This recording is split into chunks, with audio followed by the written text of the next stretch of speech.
Hi,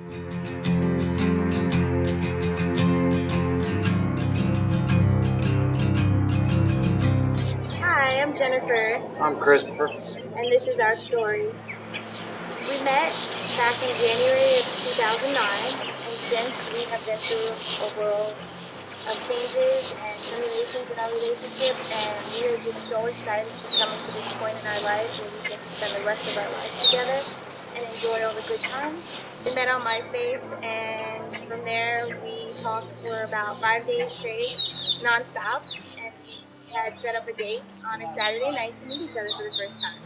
Then it was kind of just like magnetic. We were inseparable at that point. 5 months into a relationship of everything but fun, I almost lost Chris. We usually would message back and forth all morning, and I hadn't yet received a message from him, and it was about 9 a.m. He usually would give me a wake-up text saying, "Hey, honey, have a great day," or something. And I found it a little odd at first. I hadn't heard back from him on text, and I began to panic, and remembered that the night before he had mentioned that he was going to be taking his motorcycle to work and school because it was going to be a great day to ride. We were only dating for 5 months, and I didn't have much contact with the family as far as phone numbers or anything else. I had one cousin's phone number, and I immediately called her and said, "I think something happened to Chris. He took his motorcycle, and I can't get a hold of him. He hasn't shown up for work, and I don't know what's happening." And at that very same second, she started to cry and told me, "Jen, Chris was in a severe motorcycle accident. They don't know if he's going to survive." And I immediately told her to give me the number for his dad, and I called, and they were on their way. Chris had gotten into an accident at 6:15 that morning, and the thought of him being alone from that time of the accident till around 1 o'clock in the afternoon had just terrorized me. He was alone, nobody there, and I immediately went to the hospital and pretended at the time to be married to him so that I would be able to get into the emergency room to make sure that he was all right.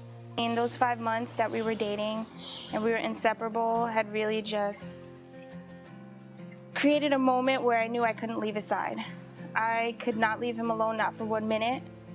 I didn't want him to wake up to a strange face. I didn't want him to have to need for nothing. I didn't want anybody to have to stress out knowing that I was the only person here and he was in Orlando. I mean, he has a huge family, and they were all supportive in there, and me and his dad and brother unfortunately bonded the most when he was in his coma, because that was when I really got to know them.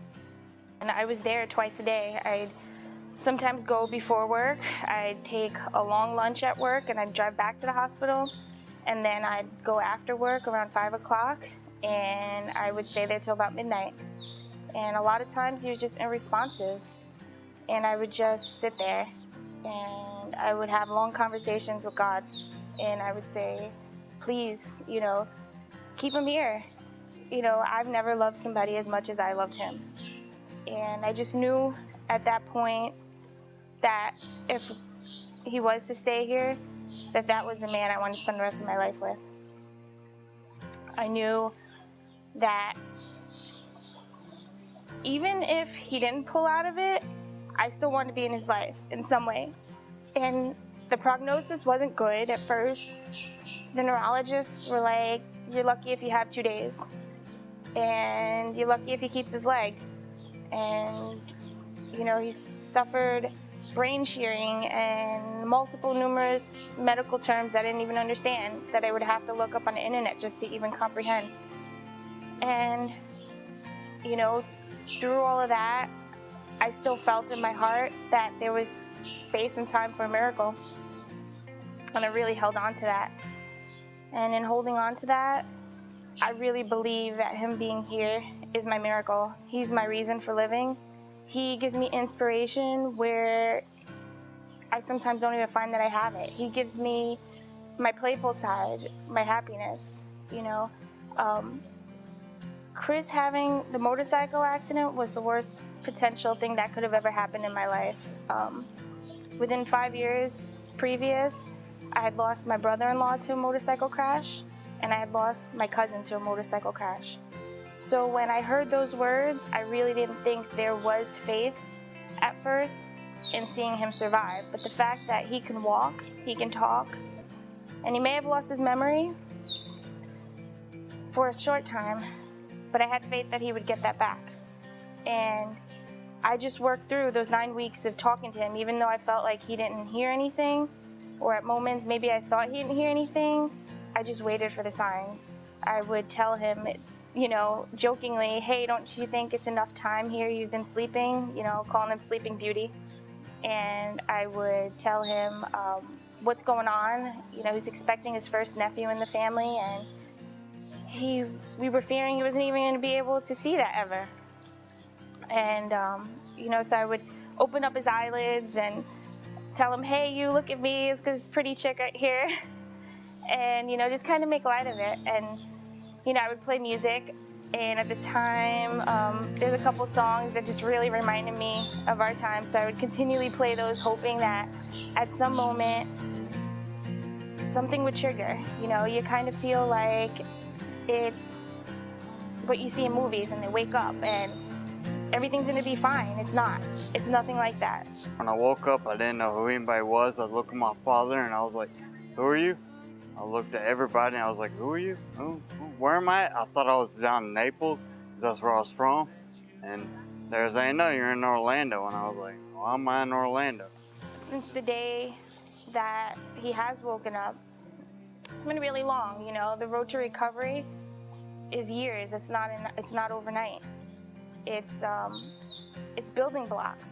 You know, your memory just doesn't come back. It builds. You know, there has to be instances in which things trigger your memory.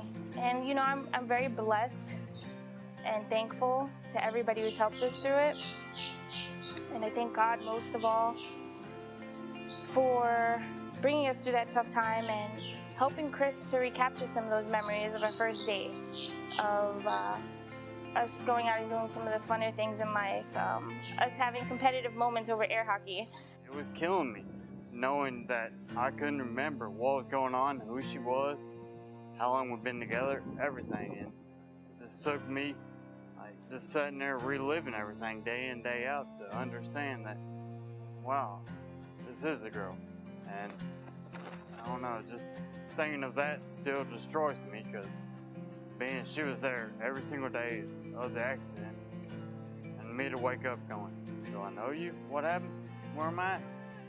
They started a blog to let everybody know what was going on with me, and every day I'd read the blog, and I'm like, wow, she was there every single day after work, writing the blog, experiencing everything. I was like, too special to let go.